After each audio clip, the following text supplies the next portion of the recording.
Bonsoir à toutes et à tous et bienvenue dans votre émission Face aux santé, votre rendez-vous consacré à l'information et à la sensibilisation en matière de santé. Aujourd'hui, nous abordons un sujet qui concerne particulièrement les enfants et qui inquiète souvent les parents. Il s'agit des adénolymphites mésentériques. Ces petites boules douloureuses qui apparaissent généralement au niveau du ventre peuvent être bénignes, mais nécessitent parfois une prise en charge rapide.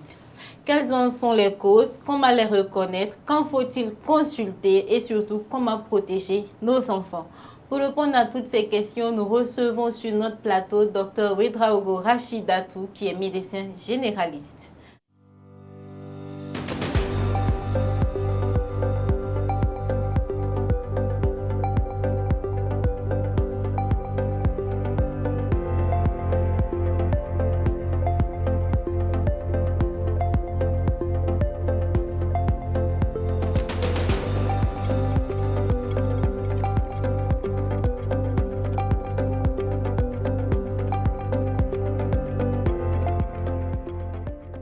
Bonsoir, Dr Ouedraogo.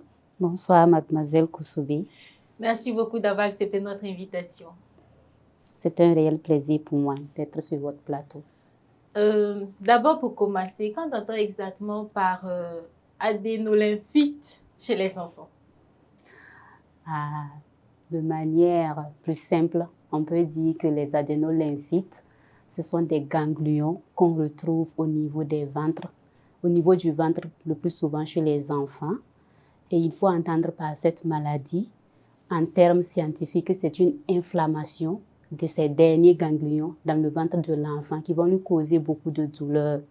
Et c'est très fréquent, il faut le noter. Vous avez dit c'est très fréquent. Est-ce seulement au Burkina ou vous parlez d'une manière générale? Au Burkina Faso, quelle est sa fréquence? Il faut dire que nous avions peu de données qui nous permettent vraiment de donner des chiffres exacts. Mais dans la pratique courante, on en rencontre beaucoup. Donc, ce qui peut dire que c'est un peu fréquent dans notre contexte et aussi au plan mondial. Et c'est à partir de quel âge les enfants sont concernés par cette maladie-là? L'âge de prédilection, ça concerne surtout les enfants de 0 à 10 ans, mais surtout, c'est surtout les enfants de 7 à 10 ans en majorité. Mais sinon, la tranche d'âge, elle est comprise de 0 à 10 ans. Et quelles en sont les causes? Les causes sont multiples, mais comme on l'a dit, la principale cause, vraiment, elle est infectieuse. C'est surtout les infections qui en sont les raisons. Et quand on parle d'infection, vous savez qu'il y a des infections virales, des infections bactériennes, mais dans le cas précis de l'adénolymphites, ce sont les infections virales. C'est surtout les virus. Et comme nous savons, le système immunitaire des enfants n'étant pas aussi développé, ça fait que ces virus-là les secouent énormément.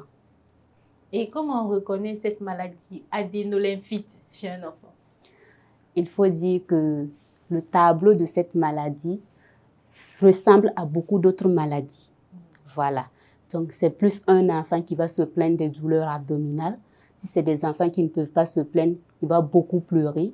Et il y a un signe fondamental qui accompagne cette maladie, c'est surtout la fièvre. L'enfant fait des pics fébriles qui font que tout le temps il pleure, tout le temps il a mal. Et donc, c'est vraiment essentiellement les deux signes-là. Mais en plus de cela, on peut avoir des douleurs et, comment on appelle, des diarrhées, des vomissements. Mais ces deux derniers viennent au second plan. Sinon, au premier plan, c'est surtout la fièvre et puis la douleur abdominale. Donc, il faut s'inquiéter lorsque l'enfant fait la fièvre et se plaint de douleur. Oui, on peut le dire ainsi, mais nous savons aussi que la fièvre et la douleur, ça signifie beaucoup de maladies. Donc, je dirais que devant ces signes-là, il est important que l'on se rende dans un centre de santé pour en connaître la cause. Et comment on reconnaît cette maladie? Des examens, lorsqu'on part chez le docteur, quels sont les examens qui permettent de reconnaître cette maladie? Avant de parler d'examen, il faut d'abord parler sur le plan clinique parce que le médecin ou bien l'agent de santé en question va examiner l'enfant.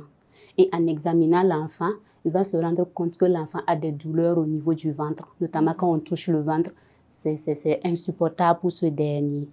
Voilà.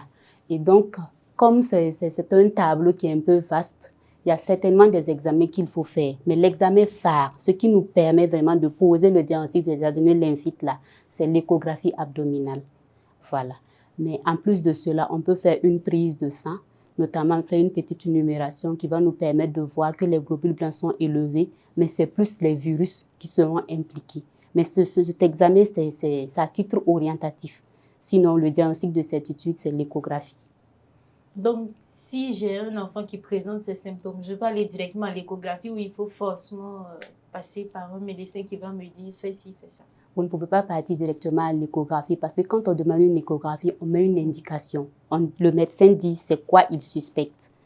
Vous ne pouvez pas partir directement comme ça. Il faut d'abord passer voir un agent de santé qui va vous faire le bulletin et pour que vous puissiez le faire. Et comment soigne-t-on cette maladie? On peut dire qu'on a si bien souligné que les adénolymphites donnent un tableau un peu vaste qui fait penser à plusieurs autres maladies. Mais le traitement reste symptomatique. C'est pour dire que c'est en fonction des signes que l'enfant va présenter qu'on va administrer le traitement. Par exemple, on va commencer par soulager la douleur, on va commencer par casser la fièvre. S'il vomit, s'il fait la diarrhée, on met des médicaments pour stopper cela. Mais si on dit qu'on va mettre un traitement pour le virus en question, normalement non, l'organisme lui-même l'élimine. Voilà. Est-ce à dire que si j'ai un enfant qui présente ces symptômes-là, je peux le soigner moi-même à la maison? Oh non. Okay. Je pense que quand on est face à ces symptômes-là, c'est mieux de se rendre dans un centre de santé parce que ces symptômes ne sont pas spécifiques à l'adénolymphite. Vous voyez que même un paludisme peut montrer ces signes-là. Une fièvre typhoïde également et même la dengue. Donc, c'est mieux qu'on aille et qu'on fasse des examens pour en être certain. Et justement, quels sont les gestes à éviter lorsqu'un enfant présente ces symptômes? Qu'est-ce qu'il faut éviter? Le premier des gestes à éviter, c'est surtout l'automédication. Il faut éviter de garder l'enfant à la maison, donner les médicaments pêle-mêle. Voilà. Moi, je pense que quand c'est comme cela, il faut aussi protéger l'enfant, puisqu'on a dit que ce sont surtout les infections qui sont à l'origine de cette maladie-là. Donc, il y a certains parents, n'importe quelle maladie seulement, on commence à donner les médicaments. Il faut éviter cela. C'est le principal geste que je peux énumérer pour l'instant. Vous avez dit que la principale cause, ce sont les infections. Est-ce qu'on peut avoir des cas de récidive? Oui, on peut pas. Bon, le terme récidive, c'est un peu trop pour ce cas-là. On dira plutôt des épisodes. C'est comme on l'a dit, c'est une infection virale. Et comme ça concerne les enfants, leur système immunitaire n'est pas aussi développé que cela. Mais ces derniers font tout le temps des infections.